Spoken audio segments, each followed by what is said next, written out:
Welcome to EPG Pathshala.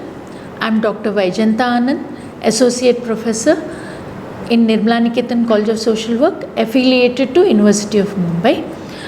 I am going to talk about the module which is titled as Skills for Transformative Community Change, which is part of the course on community organization, again which is part of the subject social work education.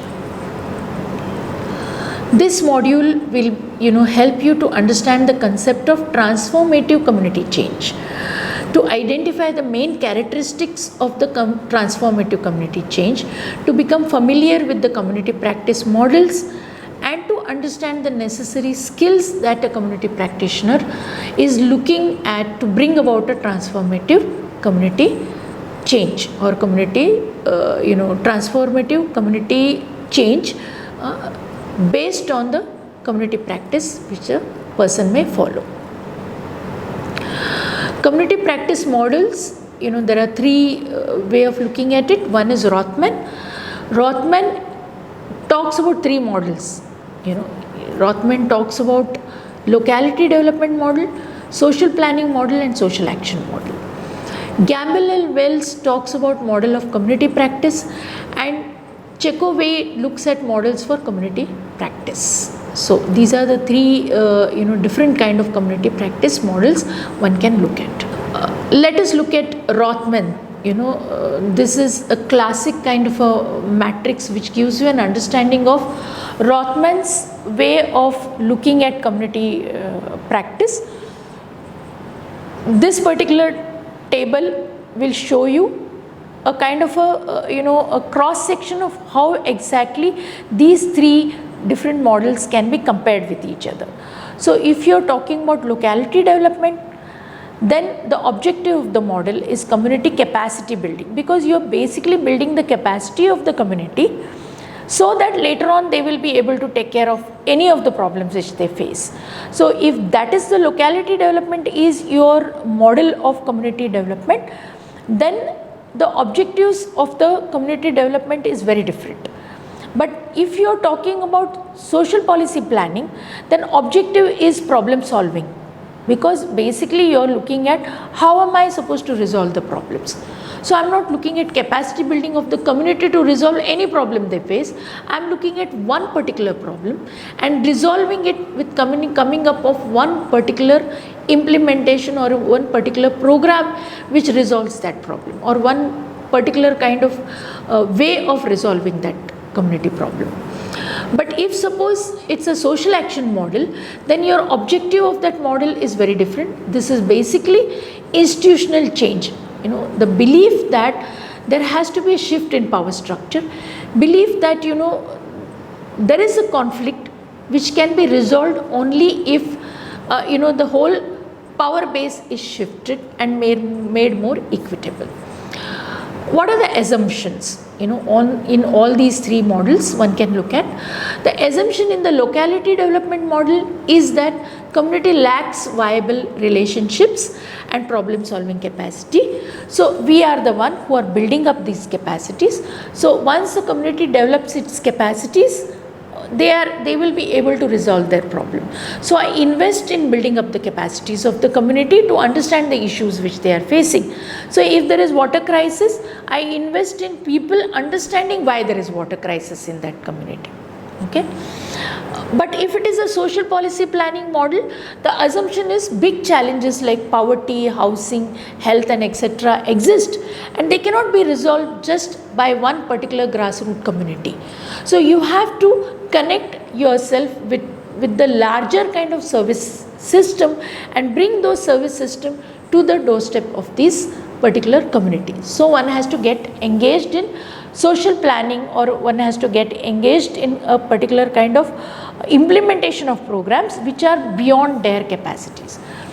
But social action looks at, it's a different model altogether. The assumption is that people are vulnerable, they are disadvantaged because there is social injustice, because they are discriminated, there is deprivation and there is inequality. So people will never get access to services, however much of capacity building you may do or however much you bring the service to their doorstep. This will never get resolved unless and until you bring up a kind of a change in the society where the deprived and the marginalized population takes the center stage and they are able to have access to various kinds of services, which is their right. That is the assumption. What are the strategies? Definitely, if it is a locality development, it involves broad section of people, bringing broad section of people and determining and solving the problem. Okay, so involving a broad section of people in determining and solving their own problem. So what do is you are able to identify expertise in the locality itself, bring them all together and probably help in resolving the problem faced by the community. If the social policy planning is your model, what are the strategies? Of course, you gather a lot of data, you assess the needs of the people and you develop a rational plan of action to resolve these problems. But if you're trying to look at social action model, so then you are building alliances, you are building rally, you are mobilizing people around the issues and you are taking action against people who are perpetrating and bringing injustice in the faced by the community. What is the role of the community organizer or a practitioner? In the locality development, he is an enabler, catalyst, coordinator, teacher, problem solver, Whereas in social policy planning, he is more of a researcher because he collects the data, analyzes, and he is also a program implementer. That means he need to be able to measure the impact of the program in terms of measurable means to see whether that particular program has reached to the people or not. Whereas when you are talking about social action model, the role of the practitioner is more of an activist, is an advocate, is a broker, okay, and he or she is part of this particular community action process where the role is not enabler, role is not just enabler, okay. So what are you doing is, in a neighborhood community and in a neighborhood and community organization, you are developing capacities of people to organize. Area of the scope area is more of quality of life, increased leadership among the community members. He or she, the role of is more of an organizer, facilitator, educator, coach, trainer, bridge builder. If you are looking at organizing and functional communities, you are looking at action for social justice focused on advocacy and on changing behavior and pattern. That is your objectives. Naturally, the scope area is advocacy for an issue and or population, and your role is organizer, facilitator, advocate, and a communicator. If you are looking at practicing model is basically your practice model is socio-economic and sustainable development, then you are looking at promoting, your objective is promoting grassroots plans, preparing citizens to use various kinds of resources which are there without harming the environment. Your scope area is improving social, economic and environmental well-being, and effective, your indicative role is negotiator, promoter, planner, educator, researcher and evaluator. If you are looking at inclusive program development as a practice model, then you are looking at, objective is more of expansion, redirection and new development of programs to improve the service effectiveness using participatory engagement methods. And what is the scope area? The scope area is service development for specific population. What is the role of the community organizer here? Planning, organizing, communication, budgeting, reporting, visionary, evaluator, director, trainer and bridge builder. If you are looking at practice model which is community and social planning, the objective is neighborhood, citywide and regional proposals for action by neighborhood groups, elected body or planning council. Scope is neighborhood level planning, integration of social, economic and environmental needs into public planning, human resources and coordination.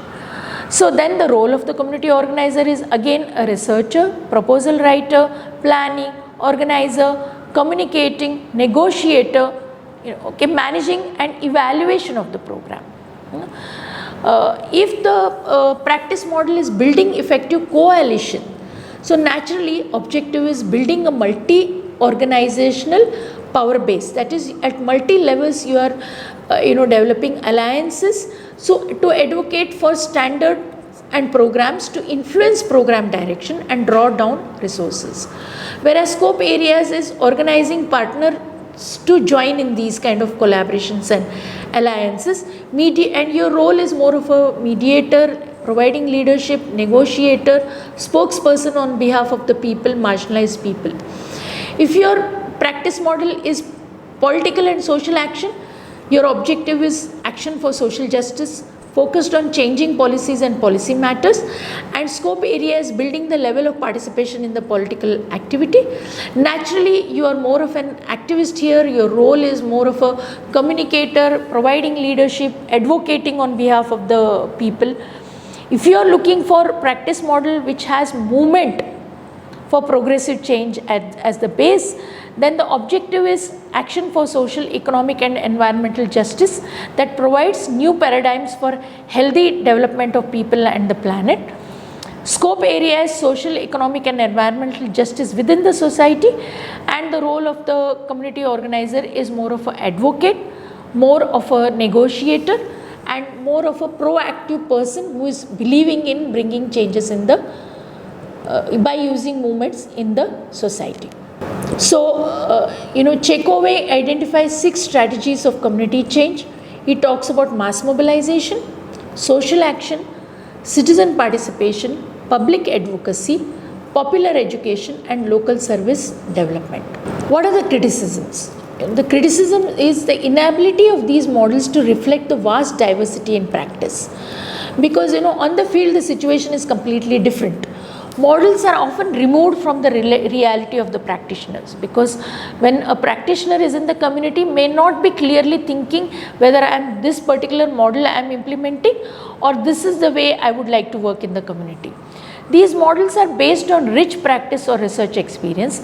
They stem from different communities, hence may be foreign to the communities in which they are being implemented. So, a model which is developed in a Western country may not be completely suitable or may not be implemented in the same way in a developing country. It is never either this or that situation. So, any kind of community practice model may not be watertight kind of a model which can be implemented in exclusively as a particular model. Hence, the emergence of transformative community change comes into existence. Transformative social development, you are looking at 2 or 3 people who have got engaged in. One is Saul Alinsky. Saul Alinsky has talked about roots of radicals. He has written a book called Roots for Radicals. Basically, he looks at approaches to community organizing. So he is basically talking about the social mobilization, that is powers in numbers and confrontation. He does not go into the deep process of bringing change among the people, but he talks about taking the issue, having a large number of people talking about the issue, that is mass mobilization, and confronting the powers, the seats of power, and getting a change done by sheer number of, sheer power of numbers of people which are involved in bringing the change in the community. Hanna and Robinson, they talk about transformative social change too, but it involves small groups, intensive study and reflection, people becoming acutely aware and knowledgeable about the oppressive forces, and the emphasis is on self-directed learning. So there is no mass mobilization from outside, but people themselves becoming aware and taking decision, and eventually they deciding to liberate themselves from the mindsets of dependency and oppression. One of the person whom you need to talk in this frame of, when you are analyzing transformative social development is Paulo Freire. Paulo Freire has, played a very big role in transformative social development model, because, his work has evolved from his own community practice in squatter settlements in Brazil. Basically, he has developed this model through using of adult model of training, like adult education, where he has talked about conscientization by using simple literacy model, where you are using words basically in building capacities of the people, where you are bringing transformation in the people. So what he says is transformation will not occur unless people's level of consciousness is raised regarding their problems.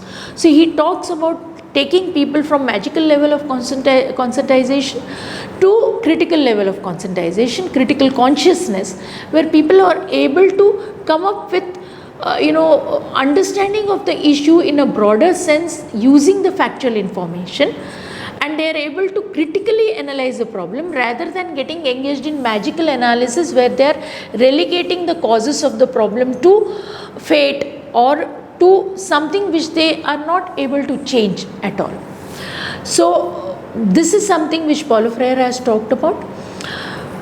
Transforming our world as a 2030 agenda for sustainable development, which guides development policy and practice at national, regional and global level for next 15 years, also talks about transformative social development.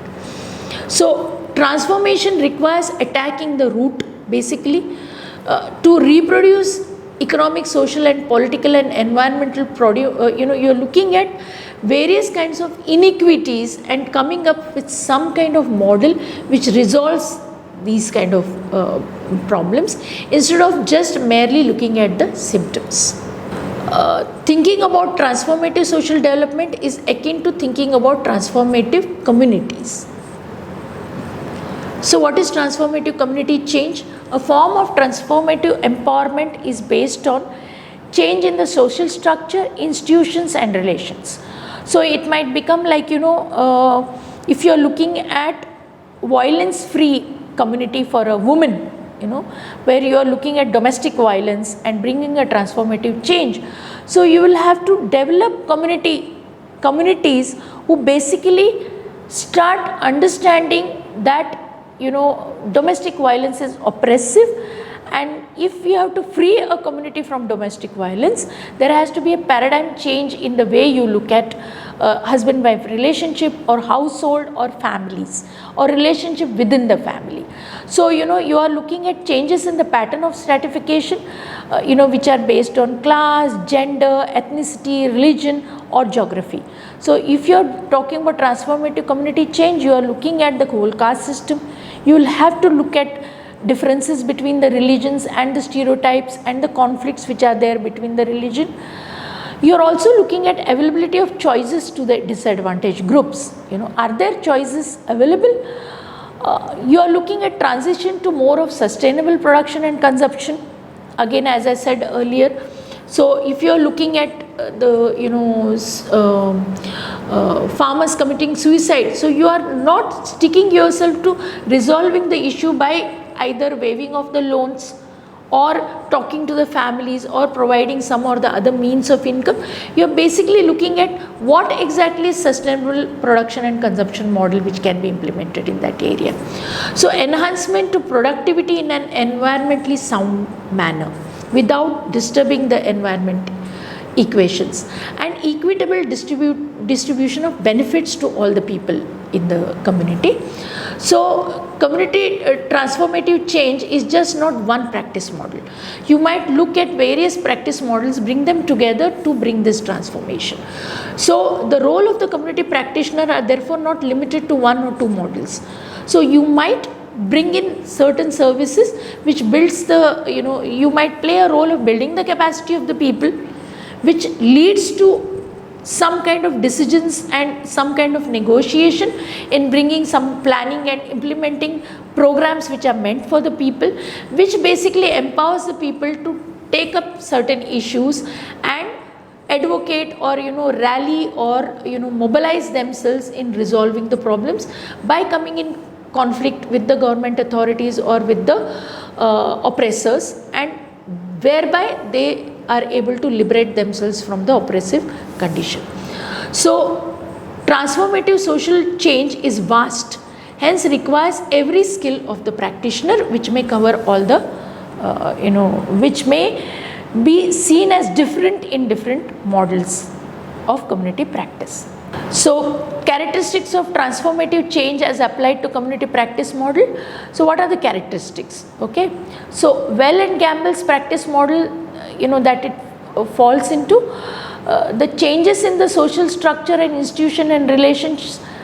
If that is the characteristics of transformative change, then you are going more into coalition, you are going into political and social action, and you are going more for movements for progressive change. But if you are looking at changes in the pattern of stratification based on caste, gender and all that, you are looking at organizing functional communities and inclusive program development.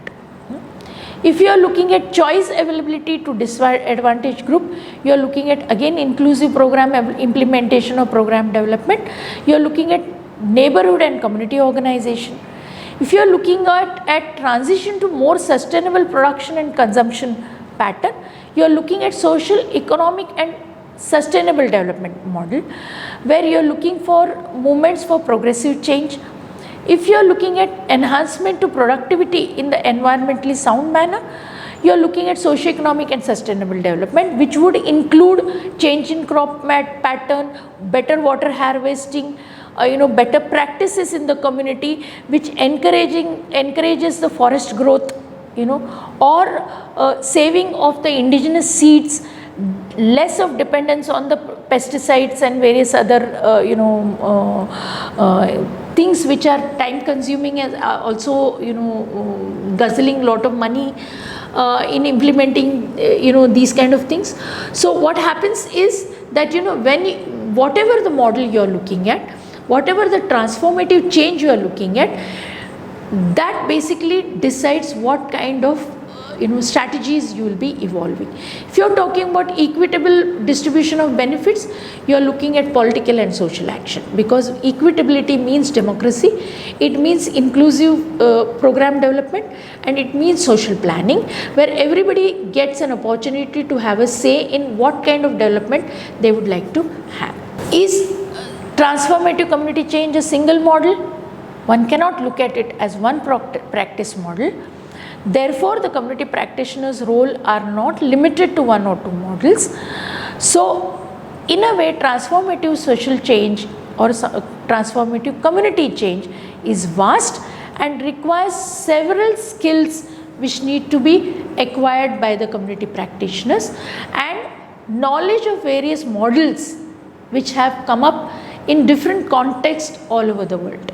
What are the skills required for community transformative community change? The community practitioners may demonstrate adaptability to the situation and versatility in approach to action. Saul Alinsky also talks about this, that the community organizer needs to be fluid, should have the skill and capacity to face diverse challenges, should not have complete neutrality, but a flexibility in looking at the situation and ability to understand and analyze the situation. The role-based skill requirement for transformative community change could be the stage when the community practitioner should be able to enter into a community and start organizing. Person should be able to advocate on behalf of the people. Person should be able to share the knowledge, plan, mobilize. Person at the third stage, the person should be able to implement, evaluate and showcase. And the soft skills which are there, like value of empathy, humility, gratitude, as well as self-awareness, and a high level of motivation, and also ability to reflect. This is what is required of a community organizer, and one can look at it little more into deeper in the next slide. At the level of stage 1, where you are entering into the community, What is your role? You have to build rapport in the community. Community should be able to accept you as a person who keeps coming into the community and is involving himself or herself in the community, whatever happens in the community. So the role is rapport building, guiding, facilitating and enabler. So what are the skills required? Definitely you need to have high level of communication skills, emotional skills, relationship skills, participatory skills, training skills, delegation skills and capacity building. When you are in the stage 2, where you are basically looking at communication, empowerment, collaboration, counseling, consulting, developing a model, facilitating, vision sharing, the skills which are required is mobilization skill, communication skill, negotiating skills, writing skills, planning skills, listening skills, budgeting skills, networking skills and also partnering skills. If your role is more of an innovator, motivator, because you are in the stage 3, basically when implementation of the program happens and you are also evaluating the program and showcasing the program.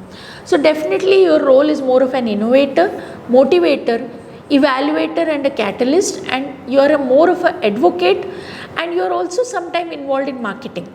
So what are the skills required? You need to have operational skill, you need to have supervisory skills because you need to show products, you need to have motivational skills because you will be very much required to motivate the people, community people, in engaging themselves into implementation of the program. You need to have negotiation skills, mobilizing skills and social media skills, because if you are showcasing this model as one of the successful model, you need to know how to show it in the media so that it can be accepted and it can be implemented in various other community development situations. Siddiqui talks about 11 community practice skills. More or less we have covered many of them. Let's look at it as Siddiqui has talked about it.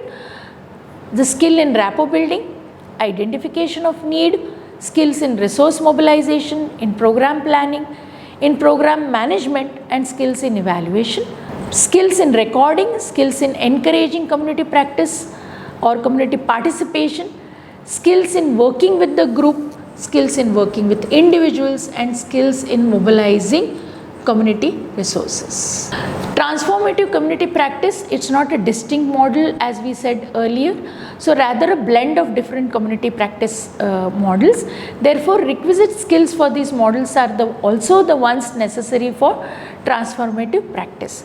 So, skills required for transformative community practice, once again if you look at it, rapport building, need identification, resource mobilization, planning, program management, encouraging community participation and political action. How do you look at it if you are visualizing it as a pyramid? As we said that it's not a distinct model but a blend. So you are looking at skills. So you start with rapport building and organizing. You go up to resource mobilization, collaboration and need identification and prioritization. You go to the level of planning and program management. Then you go to the level of encouraging community participation, and which leads to ultimately political action where community people are also involved. At the same time, your skills are involved in seeing to it that the political action is more community based practice and not developed by one particular organization coming from outside. So what is the what are you trying to say in this look at in this module? We were able to familiarize ourselves with the transformative community change model. We were able to discuss transformative community change as a concept, and we were also able to look at the skills which are required by the practitioners for transformative community change in the communities. So transformation happens through empowerment of the community over a long period of time. So therefore, patience, perseverance is a must for community practitioner. So all this can come not just by reading. One of course has to look at the books which are there, which are giving it all of these in detail, but also one has to go and practice it and imbibe all of these skills by continuous practice and reflection, and looking at actually successful models which are, which have been studied and which have been written about in various books which are probably given in the bibliography. Thank you.